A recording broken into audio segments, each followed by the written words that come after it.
عقیدہ توحید اور قسم، اللہ کے نام کی قسمیں خرید کر لیا بدلے اللہ کی توحید کے سمیت اپنی قسموں کے گھٹیا قسم کے پیسوں کو، اولئک یہ وہ لوگ ہیں جو نہیں حصہ ان کا ہوگا آخرت میں، اور نہ ہی محبت سے بات کرے گا ان کے ساتھ اللہ، اور نہ نظر رحمت پھیرے گا ان کی طرف دن قیامت کے، ولا یزکیہم اور نہ پاک ہونے دے گا ان کو، ولہم عذاب علیم،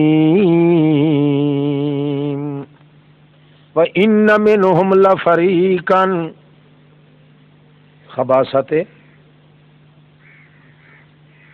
سادسہ، ان میں سے ایک ٹولی ہے جو مروڑی دیتے ہیں اپنی جیبوں کو، اپنی زبانوں کو مروڑی دے کے کتاب کے نام پر، تاکہ تم گمان کرو کہ واقعی وہ تو کتاب پڑھنا چاہتے ہیں، وما هو من الکتاب، حالانکہ وہ اللہ کی کتاب کی بات نہیں ہوتی، وَيَقُولُونَ هُوَ مِنْ عِنْدِ اللَّهِ، مگر بک بک یوں کرتے ہیں کہ یقولون هو من عند اللہ، یہ میاں اللہ کا حکم ہے جو ہم بیان کر رہے ہیں، آیت پڑھی نا کتاب اللہ کی، اور لوگوں کو دکھانے کے لیے زبان اپنی کی مروڑی دے۔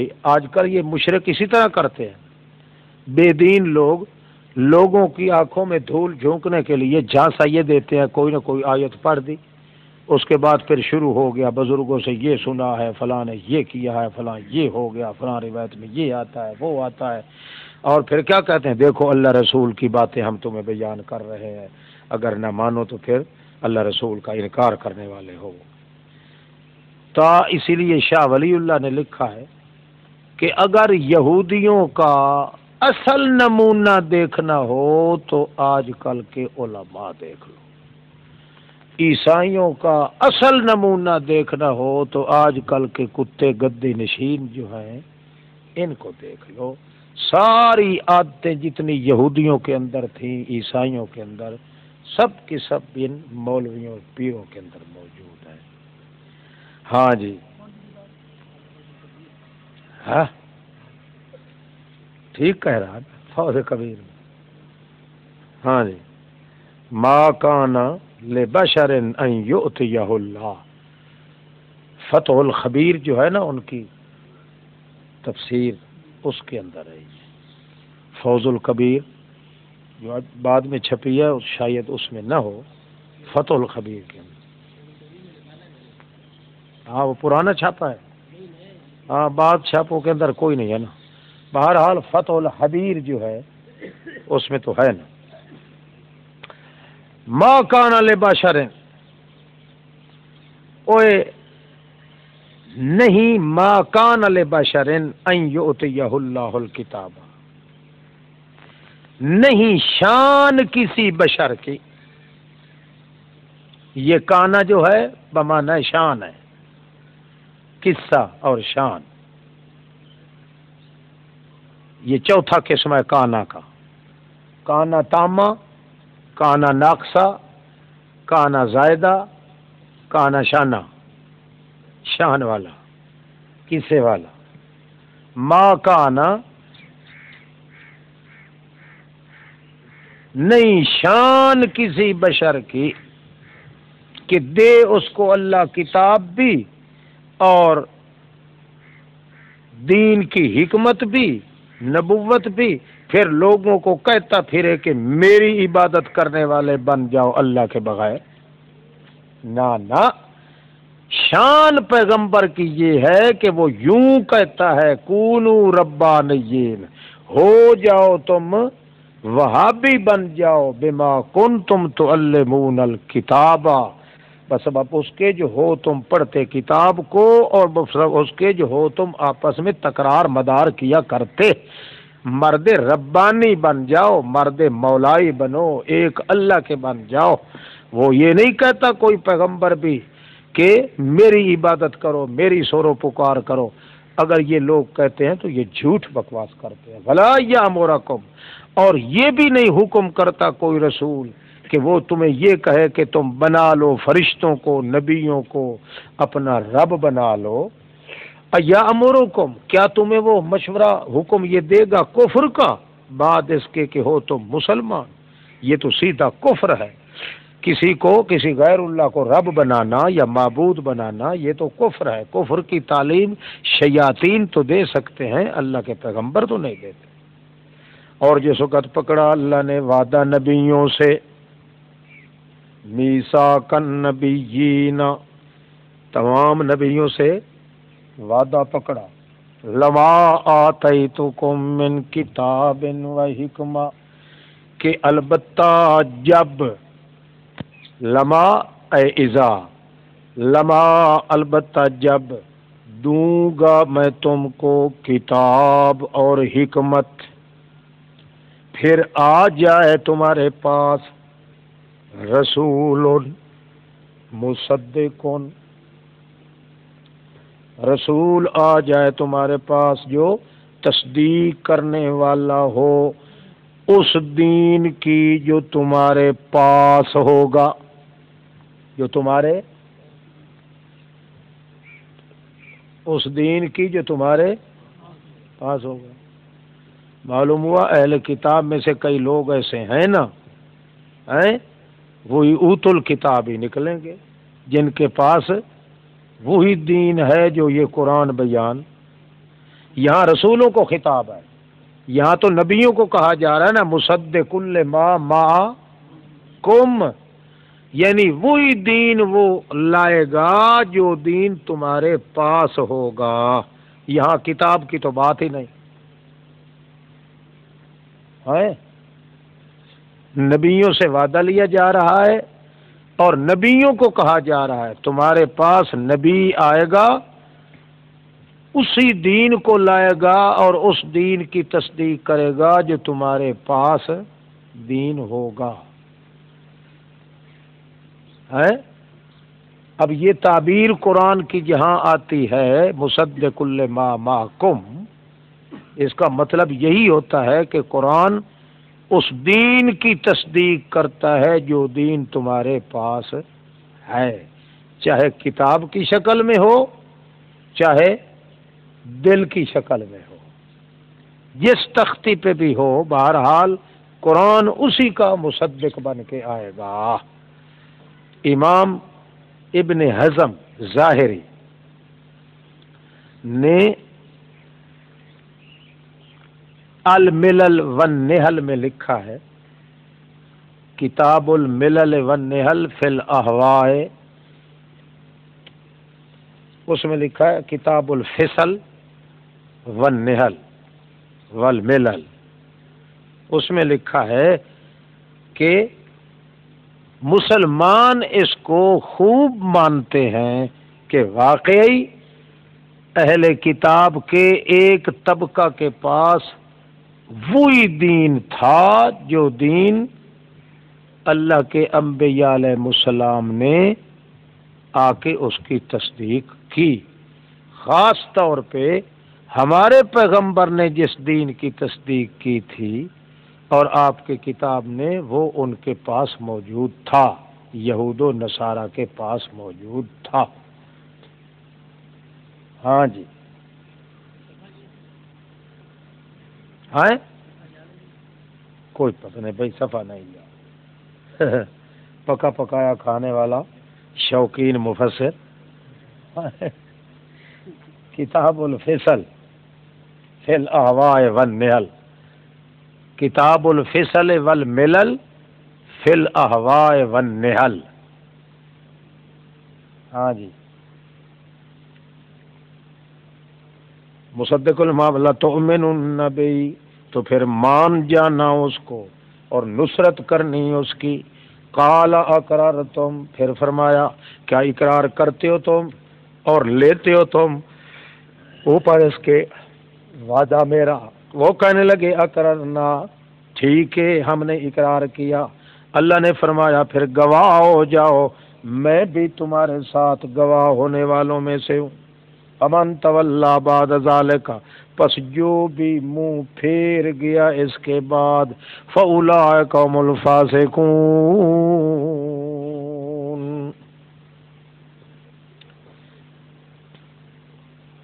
افغیر دین اللہ یبغون، اچھا یہ میرے انبیاء جو ہیں ان کے متھے جو یہ لگاتے ہیں سارے جہانوں کے جھوٹ، خود تو ہیں جھوٹے کذاب اور میرے پیغمبروں پر بھی جھوٹ متھے لگاتے ہیں۔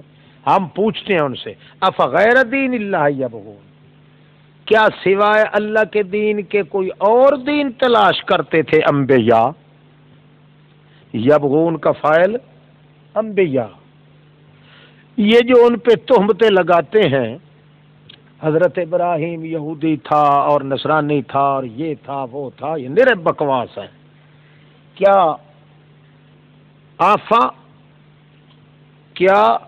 ان حالات اور دلائل کے ہوتے ہوئے پھر بھی کیا یہ بات سمجھ آ سکتی ہے کہ اللہ کے دین کے علاوہ کوئی اور دین تلاش کرتے تھے انبیاء، حالانکہ اسی کے لیے جھک چکا ہے جو کوئی آسمان اور زمین میں ہے، خوشی سے بھی اور امر مجبوری سے بھی، وَإِلَيْهِ يُرْجَعُونَ، اسی کی طرف لوٹائے جائیں۔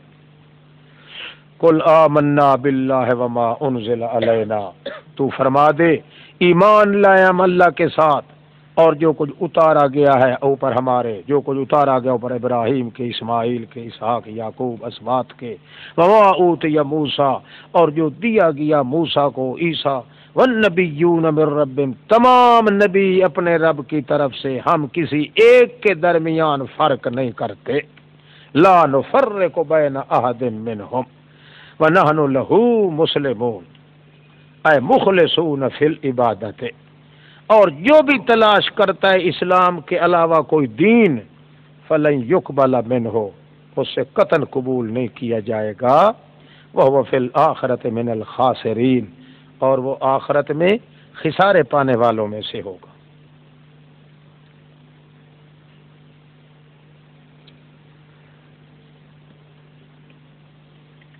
کیف یہد اللہ قوما کفروا بعد ایمانہم، کس طرح ہدایت کرے اللہ ایسی قوم کو، اور چھوڑ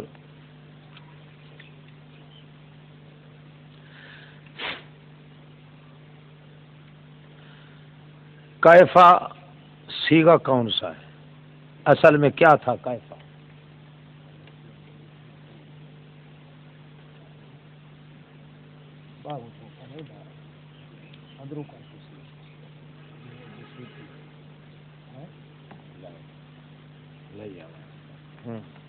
ہاں جی، کیفا سیگا کون سا ہے؟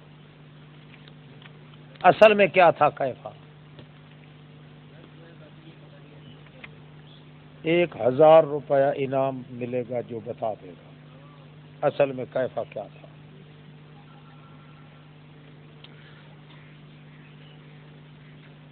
اور 1 سال کا وقفہ بھی دیتا ہوں،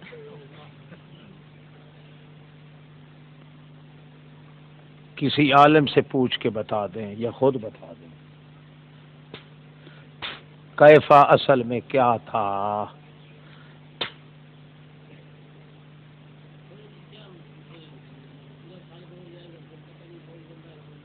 ہاں تو مر گئے تو جان چھوٹی، زندہ رہے بھائی، مر نہیں، بھلا نہیں ہے یہ تو، بھلا نہیں یہ تو کھلا بنتا ہے، بھلا کیسے بنے گا؟ یہ ایک سوال ہے۔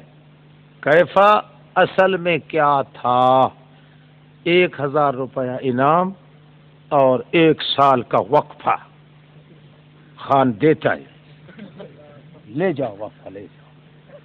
ہاں جی، اب آگے چلو، ابھی کیف یہد اللہ قوما کفروا بعد ایمانہم، کس طرح ہدایت دے گا اللہ اس قوم کو جنہوں نے کفر کیا اپنے ایمان لانے کے بعد، حالانکہ گواہی دے چکے ہیں زبان سے کہ رسول حق کی ہے، وجاءہم البینات، اور آ چکی ان کے پاس کھلی دلیلیں، واللہ لا یہدی القوم الظالمین، ان حالات کے ہوتے ہوئے پھر قطعاً نہیں ہدایت پہ آنے دیتا اللہ قوم ظالموں کو، بلکہ ان کے لیے جزا ان کی یہ ہے کہ ان پہ لعنت اللہ کی اور فرشتوں کی اور تمام لوگوں کی ہمیشہ رہیں گے اسی لعنت میں، نہیں ہلکا کیا جائے گا ان سے عذاب اور نہ وہ مہلت دیے جائے گے۔ ہاں ہاں الا الذین تابوا من بعد ذلک واصلحوا، اب دیکھو یہاں بینوا نہیں آئے گا چونکہ مولویوں کی بات نہیں نا، اس لیے بینوا نہیں آئے گا یہاں، الا الذین تابوا من بعد ذلک واصلحوا، مگر وہ لوگ جو توبہ طائب ہو گئے اس کے بعد واصلحوا اپنی اصلاح کر لیں تو فإن اللہ غفور رحیم۔ وہاں تھا نا ان الذین یکتمون ما انزلنا من مولویوں پیروں کی بات تھی، اس لیے ان کے استثناء کے ساتھ آیا تھا الذین تابوا واصلحوا وبینوا، ہاں اس لیے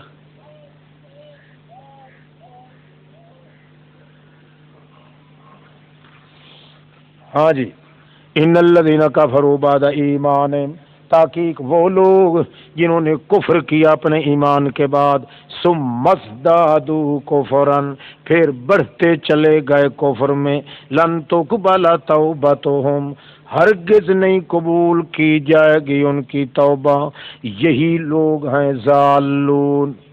اور دوسرا قسم وہ لوگ جنہوں نے کفر کیا اور مر گئے،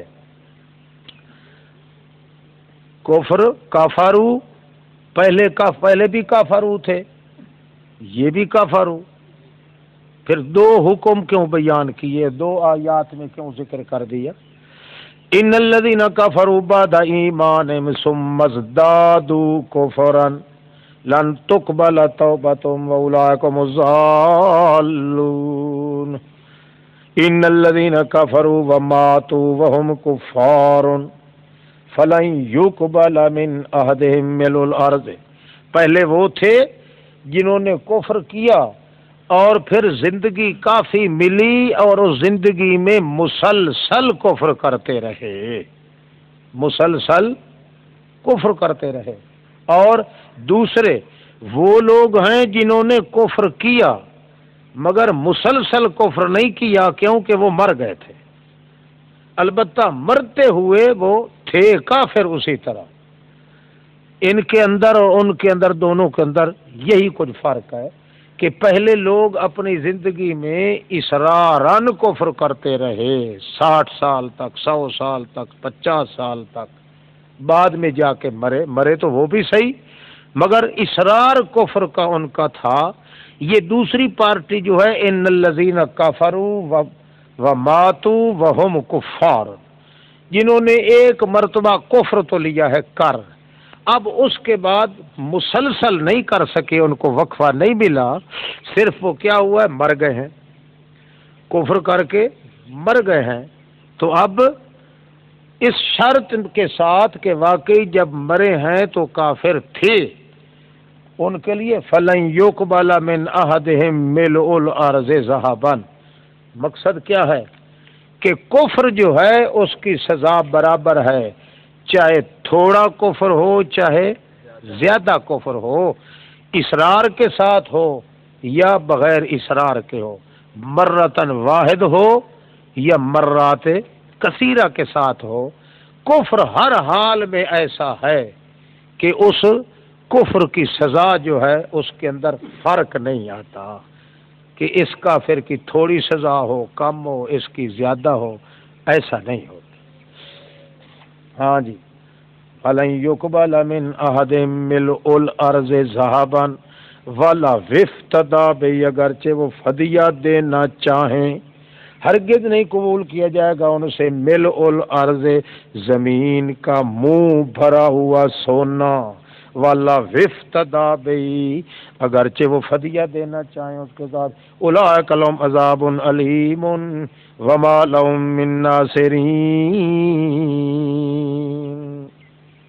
لن تنالوا البر حتی تنفقوا۔ ایسے لوگ جو ہیں نا، یہ اگر ساری کائنات کٹھی کر کے اللہ کے راستے پہ خرچ کر دیں تو ہم اس کو قبول نہیں کرتے، مگر مسلمانوں تم ایک کوڈی بھی اگر دے دو نا، ایک ضرورت کے وقت تمہارا تھوڑا سا خرچ کیا ہوا وہ بھی ہم قبول کر لیں، شرط یہ ہے کہ ایسی چیز دو نا اس قسم کی ہو جو تمہارے دل کو بھا گئی ہو، چاہے تھوڑی ہو زیادہ ہو، تمہارا تھوڑا زیادہ خرچ کیا ہوا بھی ہم قبول کرتے ہیں، اور مشرک کافر کا ملء الارض ذہباً، سارا منہ زمین کا سونا بھر کے دے دے، وہ بھی قابل قبول نہیں ہے۔ قابل قبول وہ ہوتا ہے جس کا وجود ہو، وہ جو نیکی کرتے ہیں مشرک اس کا سرے سے وجود ہی نہیں ہے، قبول کس کو کرے؟ یہ جو کہتے ہیں کہ میں نے پھاپوں کو قبول کیا، تو بھائی ٹیٹو کو قبول کیا، وہ کہتا قبول کیا، یہ قبول اسی لیے ہوتا ہے کہ اس کا وجود تو ہے نا، اگر سرے سے وجود ہی نہیں تو اس کو قبول کیسے کریں؟ لہذا مشرک کے اعمال کا سرے سے وجود ہے ہی نہیں، وہ کہتا ہے نا اللہ اکبر اشہد ان لا الہ الا اللہ، اللہ کہتا ہے اس نے کوئی نہیں کہا، وہ کہتا ہے بسم اللہ اللہ ہو، اللہ فرماتا ہے اس نے کوئی نہیں تکبیر پڑھی، یہ مردار ہے۔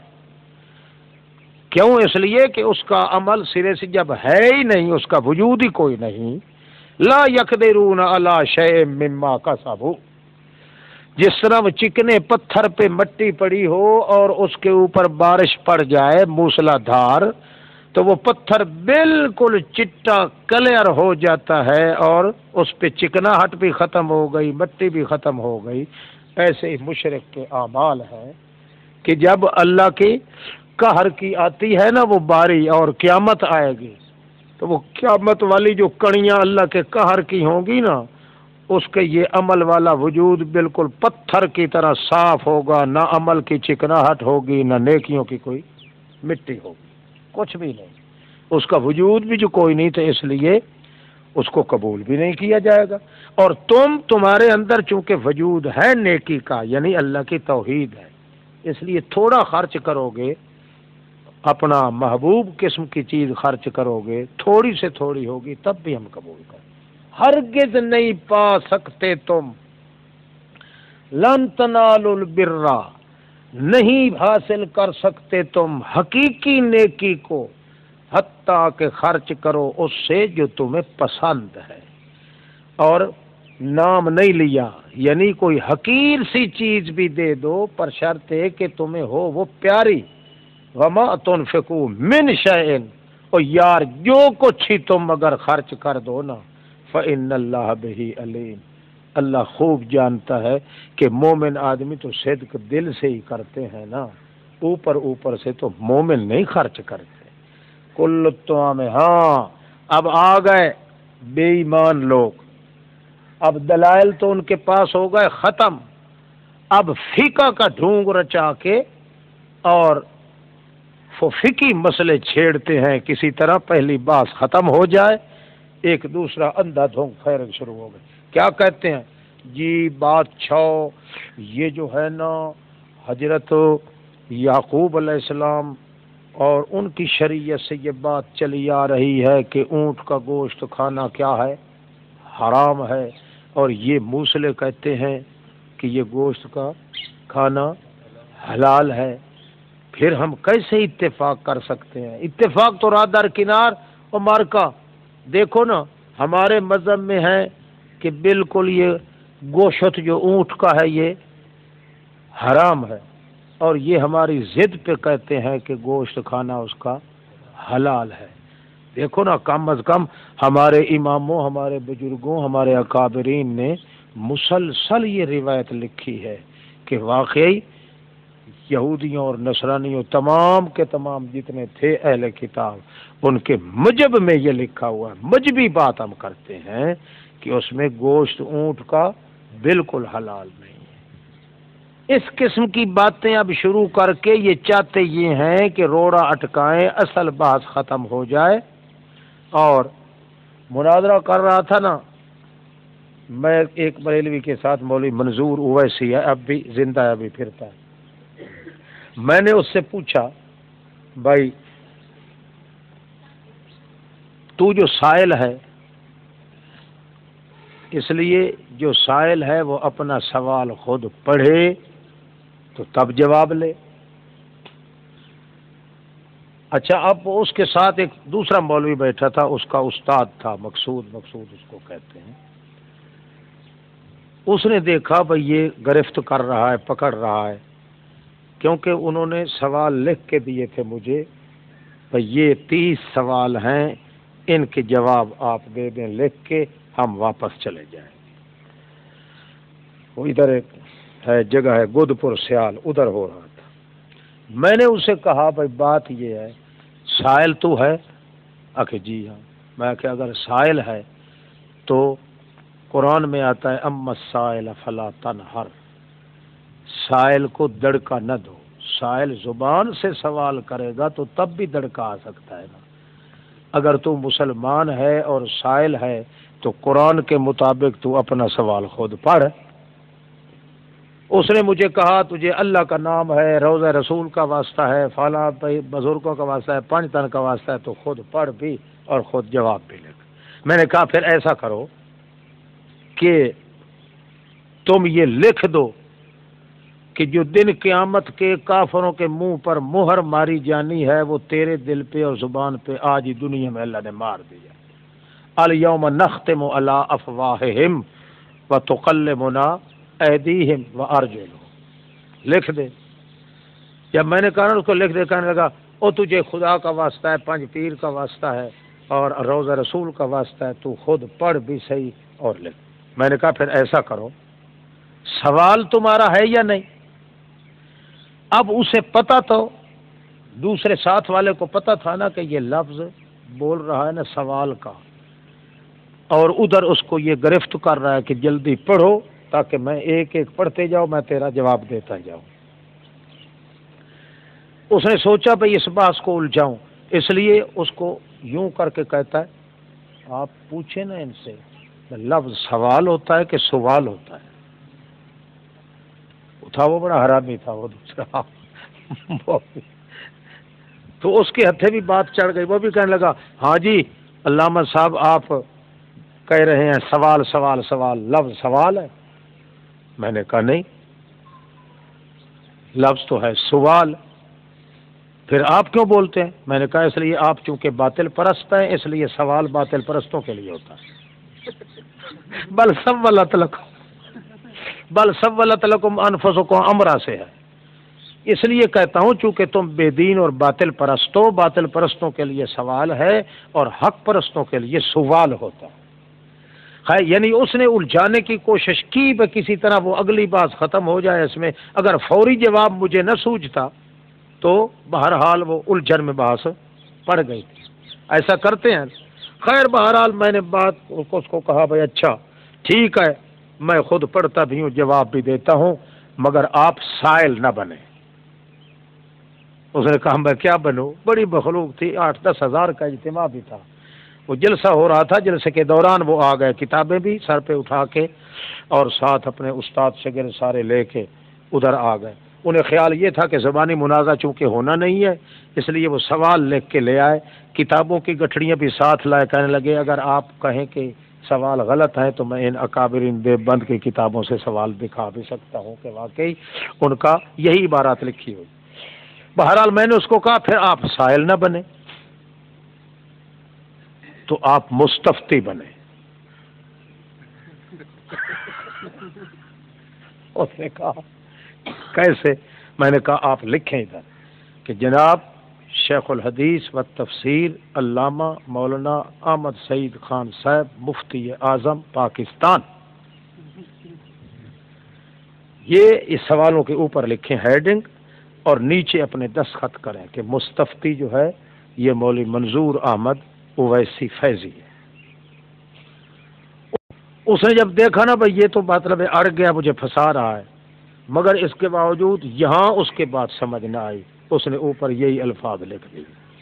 جب لکھ دیے نا بھائی مفتی صاحب سے میں عرض کرتا ہوں، یہ سوال کرتا ہوں، میں نے اس وقت میز پہ میں چڑھ گیا، میز پہ کھڑے ہو کے میں نے کہا بھائی دیکھو یہ مولوی منظور جو ہے نا یہ ہے جاہل آدمی، اور میں ہوں وقت کا ایک مفتی بہار پاکستان، اس لیے اور یہ جو ہے نا مستفتی ہے، یہ چونکہ ہے بدماش قسم کا آدمی، مجھے اس پہ یقین نہیں ہے کہ میں جو فتویٰ دوں اس پہ عمل کرے، لہذا یہ لکھ کے دے کہ میں آپ کے فتوے کے مطابق اگر میں بات نہ کروں، نہ مانوں، تو میں دائرہ اسلام سے خارج ہوں، یہ لکھ دے۔ بس یہ بات کر اٹھ کے بھاگ پڑا، وہی بھاگ گئے۔ میں نے ایک بات وہ اس کا پکڑ لیا اٹھتے ہوئے، کلا اس کا تھا وہ بھی گر گیا، پنسل کا پچھلا حصہ وہ بھی گر گیا ان کا، اور میں نے اس کا بازو پکڑ کے، ٹہلی کا درخت تھا نا ادھر، میں نے ایک پاؤں کی تڈ ادھر لگائی، اس کو 9 آدمی کھینچنے والے تھے، میں اکیلا۔ خیر بہرحال انہوں نے کھینچ کے لے گئے، ایک جوتا بھی وہ وہیں اس کا گر گیا۔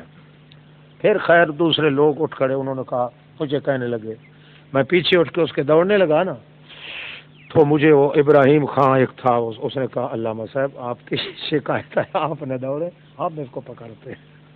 بہرحال وہ لے گئے، جب نکل گئے نا دور، جتنی مقدار پہ وہ کوٹھی کھڑی ہے وہاں جا کے سارے پیچھے ہٹ کے نا مجھے کہنے لگے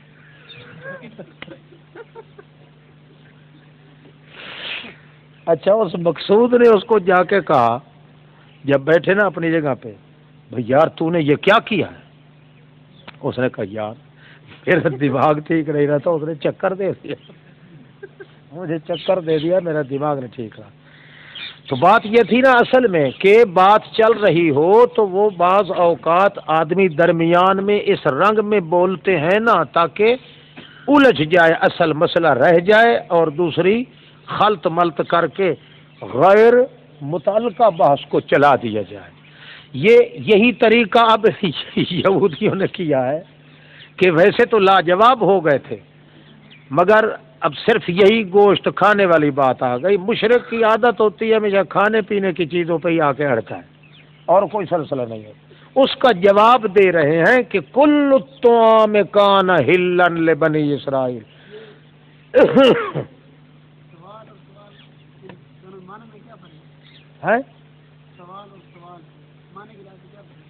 سوال کا معنی ہوتا ہے پوچھنا، دریافت کرنا، اور سوال کا معنی ہوتا ہے بے بنیاد کام کرنا یا بے بنیاد چیز پہ ڈٹ جانا۔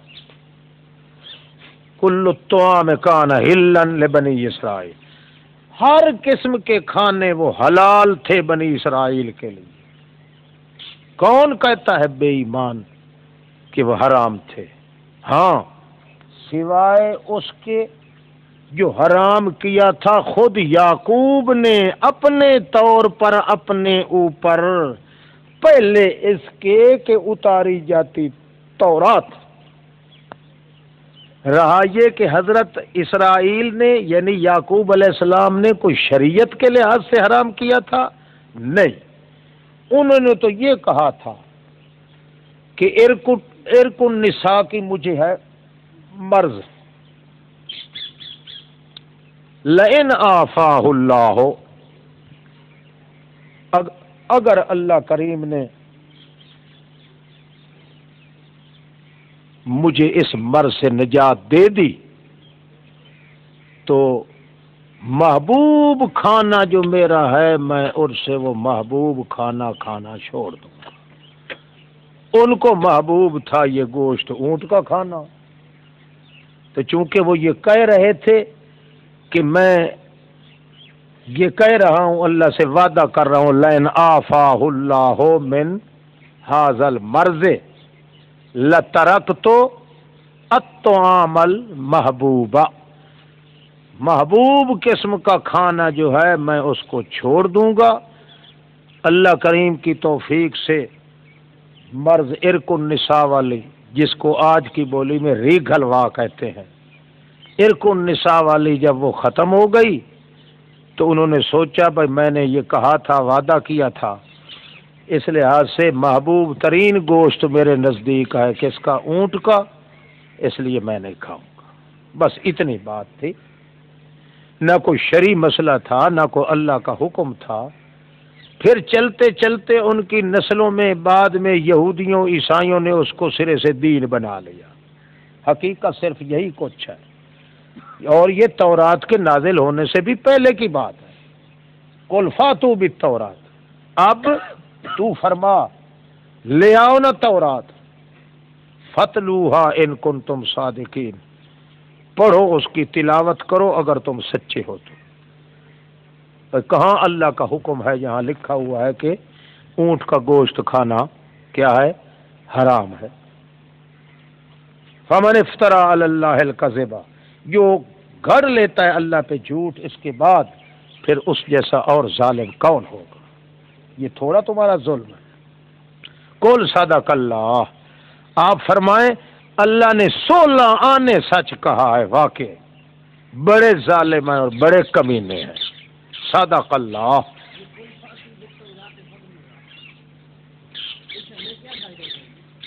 فائدہ ہوا جو کچھ لکھا ہوا ہے؟ نہیں، کیا لکھا ہوا ہے؟ سبق وہی ہے جو کچھ تمہیں لکھوایا گیا تھا اور لکھ لیا تم نے، دوسرا نیا سبق نہیں۔ وہ جس قرآن پہ لکھا تھا وہ کہاں ہے؟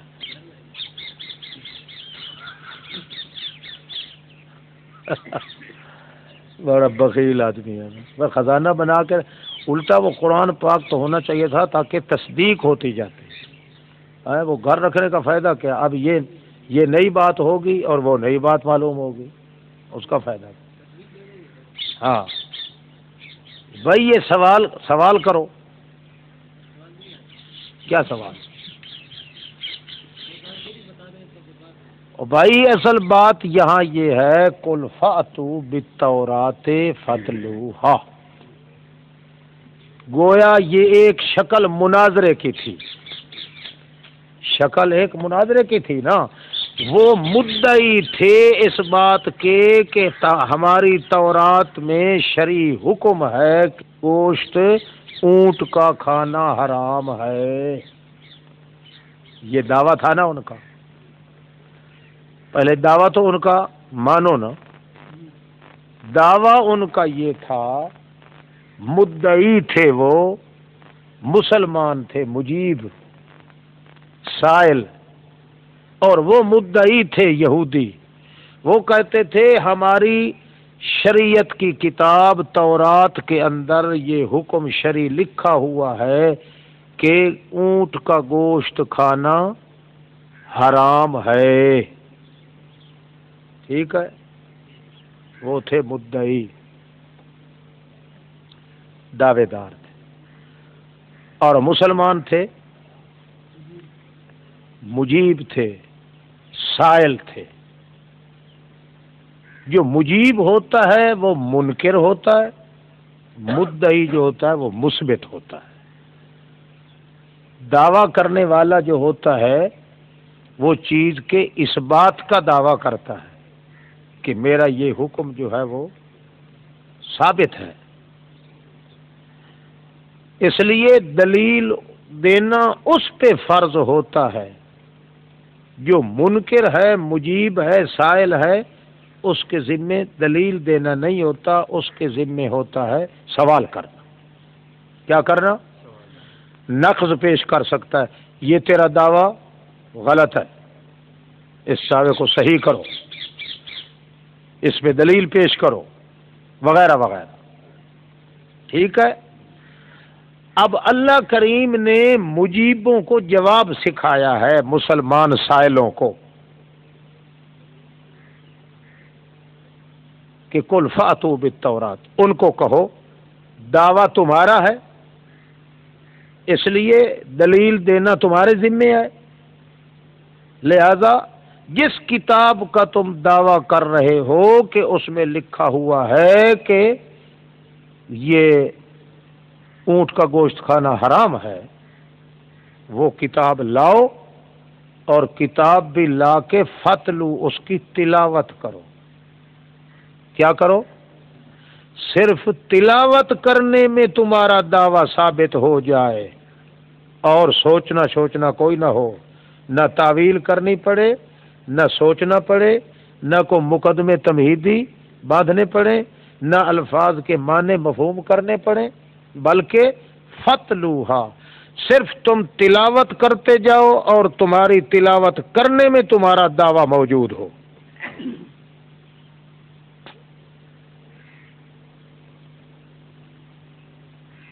کیا صرف تلاوت کرو؟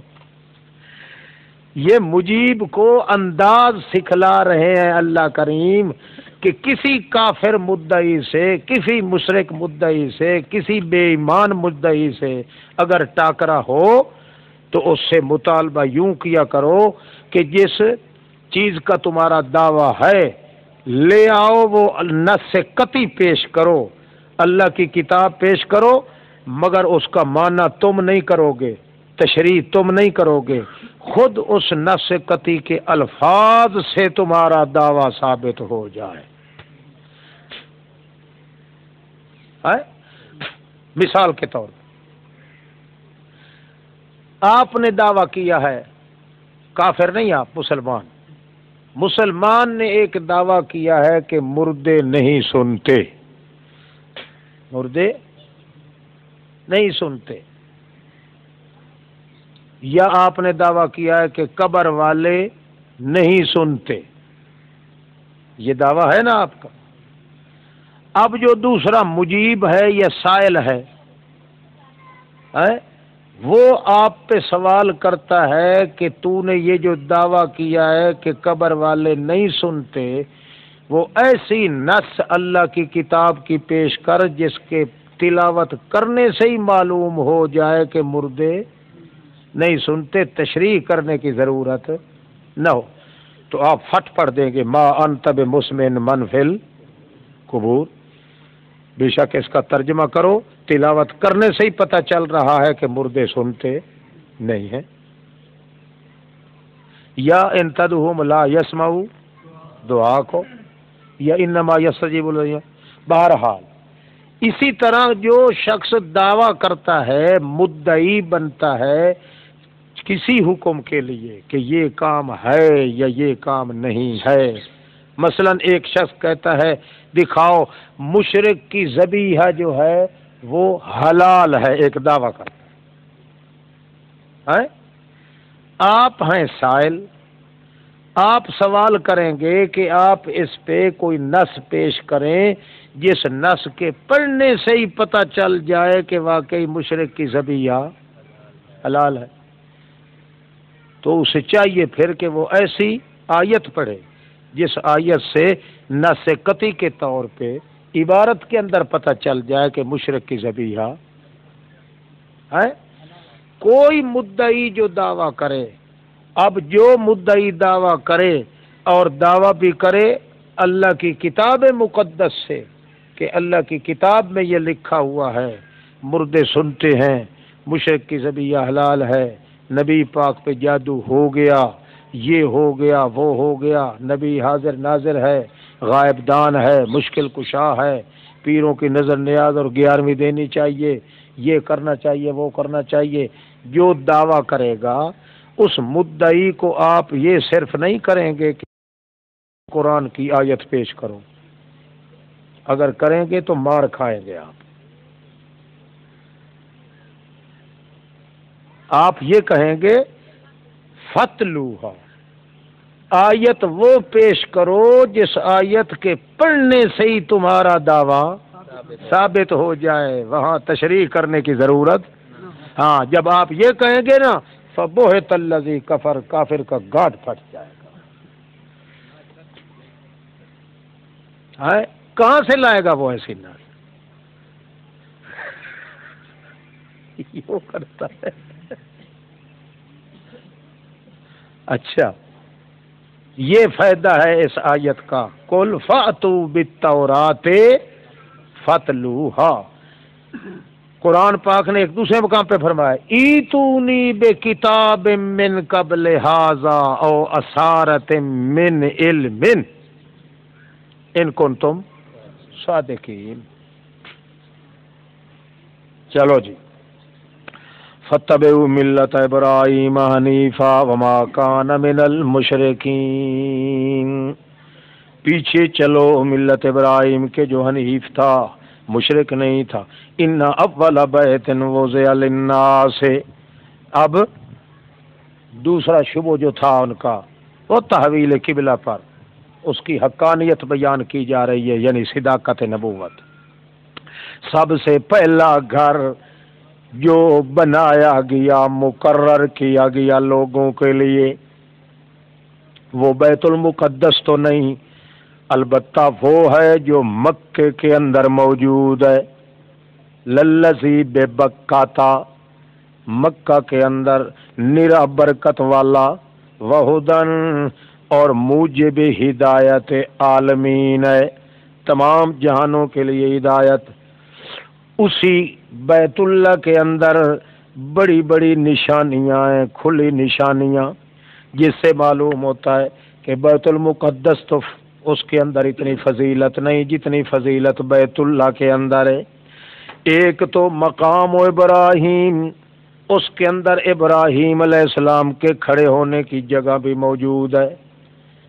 لہذا خود بانی پیغمبر جو ہے اس کے قدموں کے نشان موجود ہیں. یہ ایک بہت بڑی کھلی نشانی ہے کہ بیت المقدس ایسی فضیلتوں سے محروم ہے. یہ فضیلت صرف بیت اللہ کو ہے. اور دوسرا من دخلہ کان آمنا، ایک فضیلت اس کی یہ ہے جو بھی داخل ہو جائے بیت اللہ کو وہ بے خوف ہو کے رہتا ہے، چاہے قاتل بھی ہو کیوں نہیں، چور چوری کر کے کیوں نہ آئے، جب تک بیت اللہ میں رہے گا اس کو امن ہی امن حاصل ہوتا ہے. یہ فضیلت بیت المقدس کو نہیں. وَلِلَّهِ عَلَى النَّاسِ حِجُّ الْبَيْتِ مَنِ اسْتَطَاعَ إِلَيْهِ سَبِيلًا. تیسری فضیلت، اللہ ہی کے لیے اوپر لوگوں کے بیت اللہ کی حج کرنا جو طاقت رکھتا ہے اس کی طرف راستے کی. یہ تین فضیلتیں ہو گئیں. اللہ ہی کے لیے حج کرنا وہاں اسی بیت اللہ میں نصیب ہوتا ہے اور کسی جگہ پہ نہیں. ہاں وَمَنْ كَفَرَ فَإِنَّ اللَّهَ غَنِيٌّ عَنِ الْعَالَمِينَ. کہ یہ ساریاں نشانیاں ہیں نا اس کی فضیلت کی. مثلا حضرت ابراہیم علیہ السلام کی عظمت کی بھی نشانی ہے بیت اللہ میں، اور خانہ کعبہ کی عظمت اس لیے بھی زیادہ ہے کہ اس کا بانی جو ہے وہ ایسی شخصیت ہے جو تمہارے نزدیک بھی مسلم بزرگ ہے، حضرت ابراہیم خلیل اللہ. پھر اس کے اندر امن کا پیغام بھی موجود ہے، حج کی علامات بھی موجود ہیں. یہ ساری خصوصیات جو ہیں یہ بیت اللہ کے اندر ہیں، بیت المقدس میں نہیں ہیں. لہذا ان خصوصیات کے باوجود من کافر فإن اللہ غنی عن العالمین، پھر بھی جو کفر کرے تو اللہ بے پرواہ ہے جہان والوں سے. زجر، او اہل کتاب والو کیوں کفر کرتے ہو اللہ کی آیات کا، واللہ شہید علی ما تعملون، حالانکہ اللہ گواہ ہے جس پر تم کام کرتے ہو. او اہل کتاب والو کیوں روکتے ہو اللہ کے راستے سے من آمنا، اس بندے کو بیچارہ جو ایمان لا چکا ہے، اس حال میں روکتے ہو. تب ہونہا اے وجہ، تلاش کرنا چاہتے ہو تم اس ہدایت والے راستے کو اے وجن ٹیڑھا بنانے کے لیے. وانتم شہداء، حالانکہ تم گواہ ہو پہلے کہ واقعی اللہ پاک، اللہ رب العزت ہی تمام کائنات کا متصرف ہے. حقیقت تو تم جانتے ہو. وَمَا اللَّهُ بِغَافِلٍ عَمَّا تَعْمَلُونَ. ایمان والو بات سنو، تم ان اہل کتاب والوں کی پلیتیاں دیکھ چکے ہو. ہر آنے والے اس اللہ کے انعام پہ یہ ٹانگ اڑاتے ہیں اور بک بک کرتے رہتے ہیں. لہذا تم سن لو، مت کہ سمجھو ان کے پاس کتاب ہے، یہ بڑے بیبے لوگ ہیں، بڑے دیندار ہیں. اللہ کے پیغمبر نے اسی لیے فرما دیا تھا لا تصدقوہم ولا تکذبوہم حدثوا عن بنی اسرائیل ولا تصدقوہم. بنی اسرائیلیوں سے روایت نقل تو کر لیا کرو مگر ان کی تصدیق نہ کیا کرو. کیوں؟ یہ لوگ بہرحال ان پہ یقین اللہ کو بھی نہیں اور مومنوں کو بھی نہیں ہونا چاہیے. ان کی کسی بات پہ اعتبار کر کے ان کی تصدیق مت کیا کرو، یہ تمہارے خیر خواہ قطعاً نہیں ہو سکتے. اس لیے اب فرماتے ہیں اللہ کریم بھی ایمان والو، اگر تم نے بات مان لی اس ٹولی کی جو ٹولی ہے ان لوگوں سے جن کو کتاب دی گئی ہے. معلوم ہو گیا کہ اوت الکتاب بھی سارے کے سارے موحد نہیں ہیں. اوت الکتاب کے اندر ایک ٹولی یہ بھی ہے جن کی بات ماننے سے مسلمان مرتد ہو جاتا ہے. یعنی اوت سارے اہل کتاب میں سے اچھا طبقہ ہے اوت الکتاب کا. اوت الکتاب میں بھی ایک ٹولی ضرور ایسی ہے جو وہ بھی اسی طرح مشرک ہیں جس طرح باقی اہل کتاب مشرک بھی ہے، کافر بھی ہے. ان تطیعوا فریقا من الذین اوتوا الکتاب، اگر تم نے بات مان لی اس ایک ٹولی کی جو ان لوگوں سے ہیں جو اوت الکتاب ہیں، تو وہ یردوکم تمہیں مرتد بنا دیں گے بعد ایمان تمہارے کے. اس حال میں مرتد بنائیں گے کہ تم کافر ہو جاؤ گے، کفر کرنے والے ہو گے. وَكَيْفَ تَكْفُرُونَ وَأَنْتُمْ تُتْلَى عَلَيْكُمْ آیَاتُ اللَّهِ، بھلا تم یہ بتاؤ کس طرح کفر کر سکتے ہو حالانکہ تم پڑھی جاتی ہیں اوپر تمہارے اللہ کی آیات اور تمہارے اندر اللہ کا رسول بھی رہتا ہے، پھر تم ان کی بات کس طرح مانو گے. وَمَن يَعْتَصِم بِاللَّهِ، اور جو چنگل مارتا ہے اللہ کی ذات کے ساتھ، پس یوں سمجھو کہ ہدی الی صراط مستقیم، وہ ہدایت کر دیا گیا ہے طرف، متوجہ کر دیا گیا ہے صراط مستقیم کی طرف. اے ایمان والو، اللہ سے ڈرو جس طرح حق ہے اس کے ڈرنے کا. وَلَا تَمُوتُنَّ إِلَّا وَأَنْتُمْ مُسْلِمُونَ، نہ مرنا مگر اس حال میں کہ تم مخلص مسلمان بن کے رہو. وَاعْتَصِمُوا بِحَبْلِ اللَّهِ جَمِيعًا، خوب مضبوط چنگل پکڑو، بِحَبْلِ اللَّهِ جَمِيعًا، اللہ کے قرآن کے ساتھ سارے کے سارے. حبل اللہ کی رسی قرآن پاک یا اللہ کی توحید. وَلَا تَفَرَّقُوا، ٹوٹ پھوٹ نہ جاؤ. یاد رکھو اللہ کی نعمت جو تم پر ہے، جس وقت تھے تم آپس میں دشمن تو پھر جوڑ لگا دیا اللہ نے تمہارے دلوں میں، پس ہو گئے بحمد اللہ تم بھائی بھائی. بے نعمت ہی اخوانا، بحمد اللہ بھائی بھائی. وَكُنْتُمْ دوسرا انعام تھے تم پہنچے ہوئے کنارے گڑھے جہنم کے. فَأَنْقَذَكُم مِّنْهَا، پھر بچا لیا اس نے اللہ نے تم کو اس سے. کذالک، یوں ہی بیان کرتا ہے اللہ تمہارے لیے آیات اپنی تاکہ تم ہدایت پہ آ جاؤ. وَلْتَكُن مِّنكُمْ أُمَّةٌ يَدْعُونَ إِلَى الْخَيْرِ،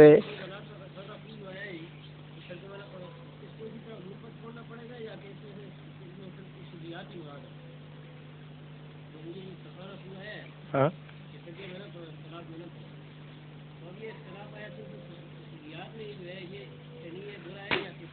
بھائی بات تو ہو رہی ہے قرآن کی، یعنی اس کا مطلب یہ ہے کہ جو اصول اور عقائد کے مسئلے ہیں اس اصل اختلاف تو وہ ہوتا ہے نا. فروعات کا اختلاف وہ تو شریعت میں اختلاف ہے ہی نہیں. اختلاف تو وہی ہے جو اصول اور عقائد کے اندر ہو. نقصان بھی وہی دیتا ہے اور تفرق بھی اسی کو کہا جاتا ہے. جو مسئلے ہوں اجتماعی مسئلے گرچہ ہوں مگر ہوں سارے کے سارے اجتہادی، اس کو تو تفرق سے تعبیر ہی نہیں کیا گیا. تفرقہ وہی ہوگا جہاں اعتقاد میں اختلاف ہوگا، اس کو کہیں گے فرقہ بندی. ہاں جی، وَلْتَكُن مِّنكُمْ أُمَّةٌ، چاہیے کہ ہو جائیں تم میں سے ایک ٹولی جو ہمیشہ ہی بلاتے رہیں توحید کی طرف، اچھائی کی طرف، اور مشورہ دیتے رہیں، امر کرتے رہیں توحید کا، منع کرتے رہیں شرک سے. اولئک هم المفلحون، ولا تکونوا کالذین تفرقوا، نہ ہو جاؤ ان کی طرح جو ٹوٹ پھوٹ گئے اور اختلاف میں پڑ گئے، من بعد ما جاءہم البینات، بعد اس کے کہ آ چکا ان کے پاس بینات، واولئک لہم عذاب عظیم۔ تفرق اور اختلاف جو ہے وہ منع ہے جہاں نفسانیت کو دخل ہو، نفسانیت کی وجہ سے آدمی تفرق کرے، اور ایسا اختلاف و تفرق مشرک ہی کر سکتا ہے، دوسرا کوئی نہیں کر سکتا، جس کا منشا صرف نفسانیت ہو یا ایسے مسائل میں آ جائے جو مسائل اجماعی ہیں، اجتہادی نہیں ہیں، وہاں تفرق بہرحال وہ منہی عنہ ہے۔ اور اگر ہاں اجتماعی مسئلے ہوں، اجماعی مسئلے ہوں، اجتہادی نہ ہوں، اچھا، اور اگر یہ صورتحال نہیں، کیونکہ یہاں خطاب کیا جا رہا ہے مومنوں کو کہ تو آپس میں ٹوٹ پھوٹ نہ جاؤ۔ اب مومنوں کے لیے ٹوٹ پھوٹ جانے کا حوالہ جب دیا جاتا ہے تو وہاں کوئی نہ کوئی روڑا اٹکانے والے لوگ بھی ہوتے ہیں، آج کل نہیں ہے، وہ کہتے ہیں بھائی تم نے آ کے اختلاف ڈال دیا ہے، جب سے تم یہاں آئے ہو تو اختلاف شروع ہو گیا۔ یعنی مسلمانوں کو عام طور پہ کہا جاتا ہے کہ تمہارے آنے کی وجہ سے فساد پڑا ہے، تم اگر یہاں یہ مسئلہ نہ اٹھاتے تو پھر یہ اختلاف پیدا نہ ہو۔ حالانکہ یہ صریح کفر ہے یہ بات کرنا، کیونکہ مسئلہ یہ ہے کہ ایک علاقے میں اگر بدعات جاری ہو گئی ہے، آپ اس بدعت کو روکنے کے لیے آواز اٹھاتے ہیں، پھر لوگ ٹوٹ پھوٹ جاتے ہیں تو تفرق کا الزام ان لوگوں پہ آئے گا جنہوں نے بدعت جاری کی تھی۔ آپ پر تو اس بدعت کا مٹانا فرض تھا، اس لیے بولنا فرض ہے۔ لہذا مومن آدمی جب کہیں شرک کے خلاف، بدعت کے خلاف کوئی آواز اٹھائے، اس کو کوئی آدمی کہے کہ یہ تو قرآن کے لا تفرقو کے خلاف کر رہا ہے، اس کی وجہ سے فرقہ بازی پہ ہو رہی ہے، تو وہ شخص کہنے والا جھوٹا تصور ہوگا۔ کیوں؟ اب تفرق کا مبدا منشا تو ہے وہ بدعت کی ایجاد، اس لیے یہ تفرقہ بازی والا یہ جو بدنامی لگے گی یا فتویٰ لگے گا تو ان لوگوں پہ لگے گا جو بدعت کر رہے ہیں یا بدعات جاری کر چکے ہیں۔ جو بدعت کے مٹانے کے لیے آیا ہے، شرک کو مٹانے کے لیے آیا ہے، وہ سبب نہیں بن رہا تفرق کا۔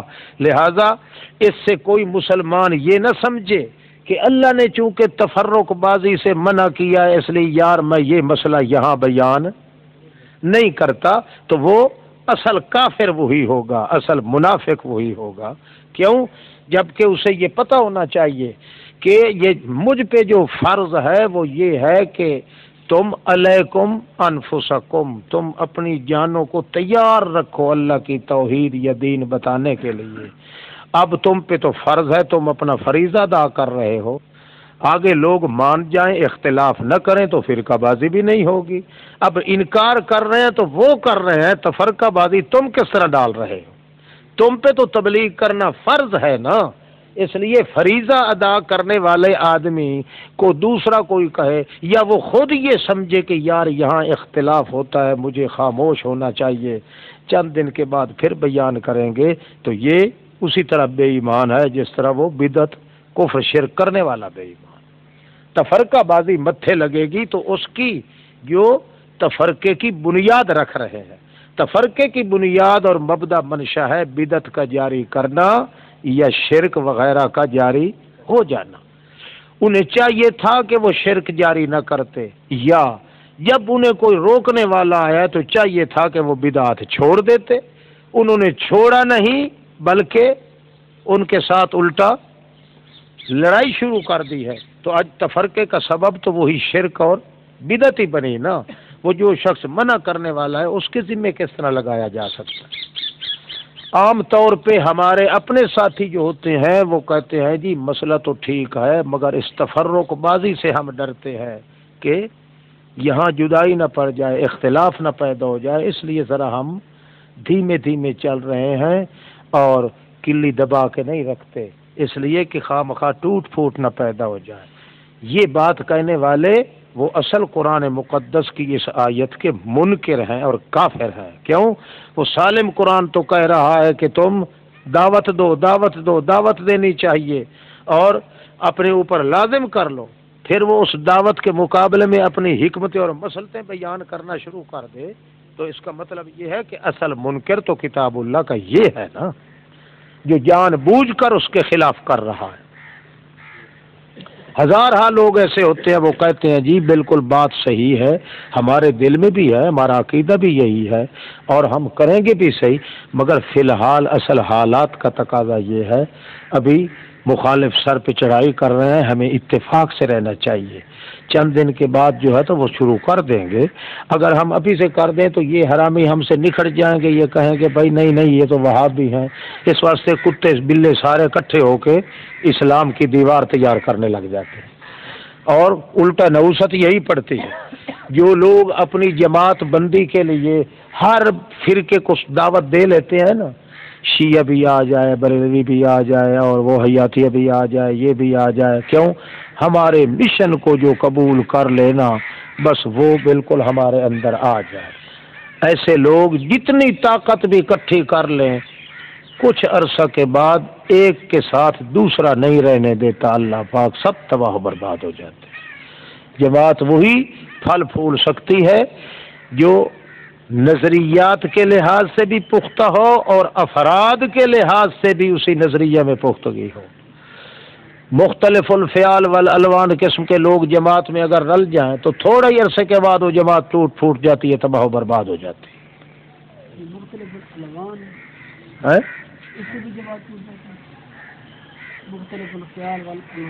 ہاں خیالات مختلف ہوں تو پھر تو بل ختم۔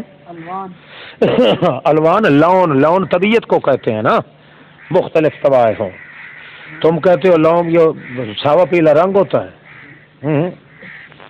علیہ لون آخر و علیہ لون آخر، اس پہ اور رنگ چڑھا ہوا، اس پہ اور رنگ چڑھا، مطلب کیا؟ اس کے مزاج کا تقاضا اور ہے، اس کا اور ہے۔ کہاں تک آپ لوگوں کی جہالت کو دور کیا جائے؟ بڑی مصیبت ہے۔ ہاں جی، آپ تو کپڑے کو بھی لاؤن کہتے ہیں، کہتے ہیں نا، یہ لاؤن کا کپڑا ہے۔ چلو،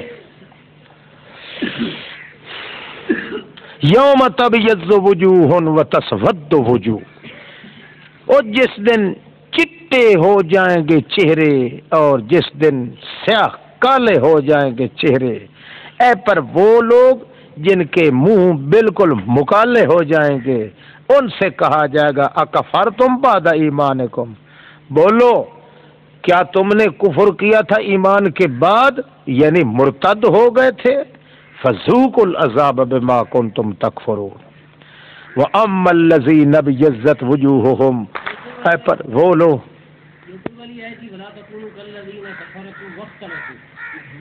ہاں تفرق کے بعد وقت الفو، پھر کوئی بات نہیں، یہ اختلاف والے جو ہے یہ تو ان کے لیے بڑا عذاب ہے، تو یہ روایت ملتی ہے اختلاف امتی رحمت، نہیں وہ جھوٹی ہے۔ اختلاف امتی رحمت والی روایت وہ نظریات کے لحاظ سے، سند کے لحاظ سے بھی جھوٹی ہے۔ اما الذین ابیضت وجوہہم ففی رحمت اللہ، اے پر وہ لوگ جن کے چہرے چٹے ہوں گے، ففی رحمت اللہ، وہ اللہ کی رحمت میں ہوں گے، ہم فیہا خالدون۔ تلک آیات اللہ نتلوہا علیک بالحق، اب بتاؤ یہ وہ آیات ہے اللہ کی جو پڑھ رہے ہیں ہم آپ پر حق سچ کے ساتھ، اور ان آیات سے یہ بات ثابت ہو جاتی ہے کہ نہیں ہے اللہ ارادہ کرتا زیادتی کرنے کا تمام جہان والوں کے لیے، اللہ ہی کا ہے جو کچھ آسمان اور جو کچھ زمین میں ہے، اور اللہ ہی کی طرف لوٹائے جائیں گے سب معاملات۔ کنتم ہو تم یا کنتم تھے تم، کنتم کینونت سے ہے یا بودن سے ہے؟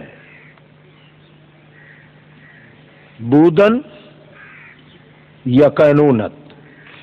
کنتم ہو تم، اے مسلمانوں صحابیوں، ہو تم بہترین تمام امتوں سے اس وقت، یا کنتم تھے تم علم الہی میں پہلے ہی سے، آمد سے ہی پہلے، پیدا ہونے سے ہی پہلے تھے تم علم الہی میں کہ بہترین امت ہو، تمہارے جیسی امت اور کوئی نہیں۔ اخرجت للناس، نکالی گئی ہے وہ ایسی امت جو نکالی گئی ہے، یعنی پیدا کی گئی ہے، للناس تمام لوگوں کی ہدایت کے لیے۔ تم ہی وہ جماعت ہو صحابہ کرام کی جن کے ذریعے لوگوں کو ہدایت ملے گی۔